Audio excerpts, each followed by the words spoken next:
Hello everybody. This video is about gathering protein on your own in a kind of a suburban, rural suburban setting. You know, where I live, you know, it's probably the least populated county in South Florida along the coast. It's a coastal county, but there's a lot of vacant land still here. There's some, you know, densely populated areas just to the south of me, but to the north and northwest of me, there's a lot of vacant lots. There's a lot of vacant lots right near here, and there's a lot of animals around. There's raccoons, possums, bobcats, squirrels, rabbits. You know, they're around, and you see them all the time, as well as quail. Well, not quail. I mean, mourning doves. You know, and probably lots of other birds too. So you see these kind of animals. Plus, as you saw on previous videos, I live on a canal. It's you know, it's saltwater canal, although it's fresh a lot of times because there's a canal that empties into it that's fresh when we get a lot of rain. So it's really brackish water canal. So I have a lot of sources of food in a shit hit the fan situation, emergency situation. Yes, I've stockpiled food, but I'm in South Florida. We don't have basements. I don't have a full garage. In fact, I don't really have a garage. It's converted into a bedroom. In the front part of it, I have a little bit of storage space that you can get to from the outside, but I don't have much storage space. So, yeah, I have over 20 buckets of food, of miscellaneous food, which I've shown.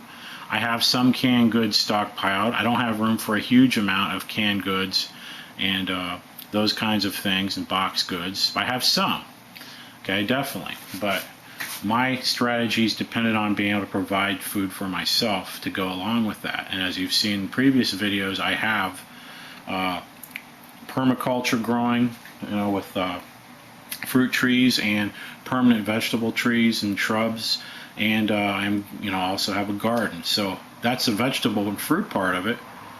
But what about protein? What about meat? Well, these are some things that can help me get that. Not saying I can live off the land here, but I can certainly supplement what I have. So let's first look. We have, yeah, I have guns, but if you're in a suburban setting, are you really going to be shooting off guns at a squirrel? It may not be the smartest thing to do, depending on the situation. So we have an air rifle, pellet rifle. Okay, so if I see any opportunities, I can shoot these, target things in the yard or right near us, vacant lots, and nobody's going to hear it. Okay, gotta be careful, but this is something opportunities might present themselves. Okay, also we have some traps. I just ordered these live traps, animal traps. The big one can handle like possums, raccoons. Then there's a smaller one inside for larger squirrels and for rabbits. So I might make a video sometime later this year. We'll experiment with these, see if we can catch some. The advantage of live traps is you don't have to butcher the animal right away, even when it's hot. You can leave them in the cage, give them a little water, and butcher them when you need them. You're not pressed for time on it. So that is the definite benefit of having these live traps. So I will, you know, experiment with these and maybe make a video, see if we can catch something out here, which I think we can. There are literally a lot of animals around this area where I live. And they get in the backyard. I've had definitely a possum or an armadillo, perhaps, that climbed our fence in our backyard and started digging holes everywhere. And squirrels, you know, they climb the fence. They get in the backyard. Rabbits don't get in the backyard, but those animals do.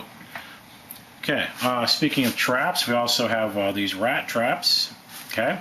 And these would be good for squirrels especially, okay? I can put them in my yard there because they come into our yard front and back, and these vacant lots. I actually have 4 of these, not 2. So that's another way. You'd have to prepare it right away, but that's another way of catching fresh meat.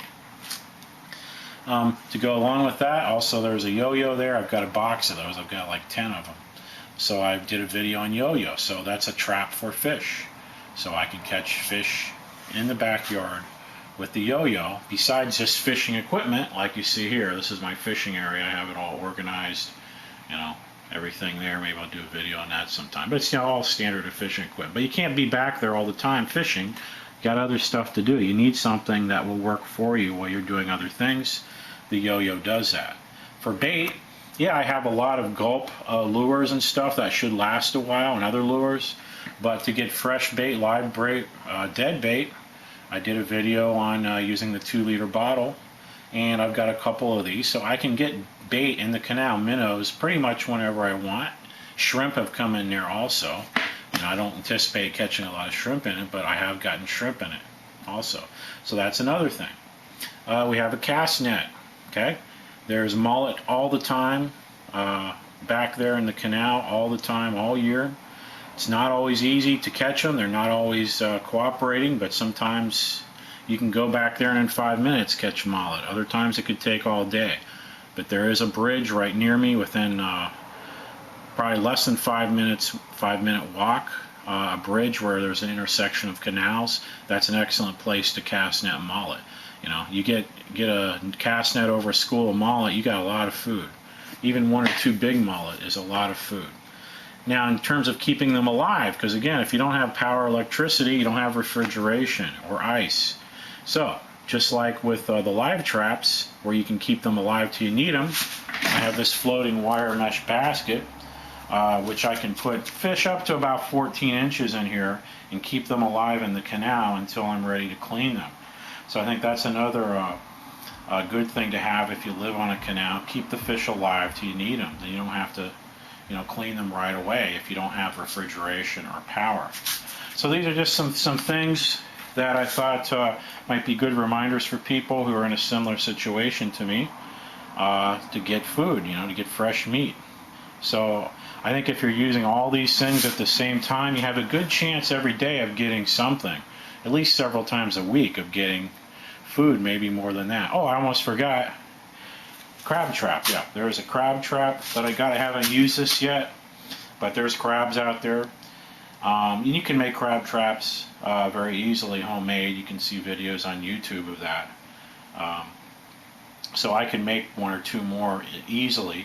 May not work exactly as good as this one, but it's still crab traps. So again, lots of possibilities here for fresh meat, for protein. So keep that in mind. And they're passive for the most part. You just set them out and you can do other things. So I think that's the key. Alright, if you have any questions or comments, feel free. Hope this helped.